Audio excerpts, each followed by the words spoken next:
اولا في نقاط رئيسيه.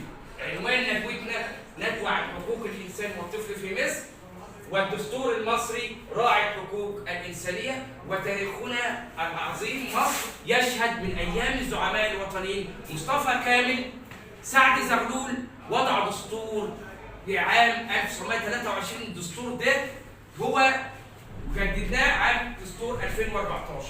طيب احنا كطلاب في مدرستنا لنا مادتين، الماده 80 بايه يا سمير؟ الماده 80 تنص على ايه في دستور مصر؟ حق فين؟ اتفضل اقف. ايه؟ في الاسم المناسب والرعايه والتعليم والعلاج والرياضه. برافو عليك. يبقى حقوق يا اولاد الماده 80 زي ما سمير قال، الحق في الرعايه الصحيه، الاسم المناسب، المسكن المناسب وغيرها من الحقوق. يبقى احنا اتفقنا اعزائي الطلبه والطالبات ان الدستور المصري راعي الحقوق الانسانيه، وبالنسبه احنا كطلبه في مادتين، ماده 80 خاصه بالطفل السليم، والماده الثانيه خاصه بايه يا علي؟ اتفضل. علي حس. والعلاج والمسكن ماشي.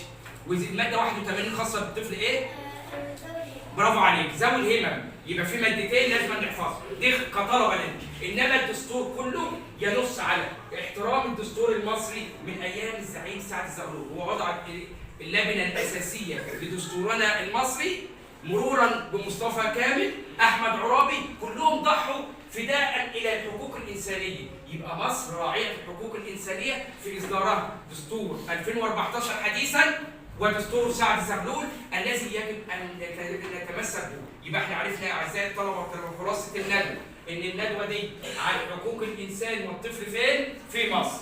الحقوق متشعبه ومتنوعه، الحق في الصحه، في المسكن المناسب، في ممارسه العبادات المختلفه، في الحق في حريه التعبير واحترام الاخر، عدم التنمر، دي كلها حقوق كفلها الدستور ايه؟ المصري. في دستورين لازم تحفظهم، عام 1923 بقياده الزعيم الراحل سعد زغلول، والدستور الحديثا بقياده الزعماء الوطنيين الحديثين. دي الدستور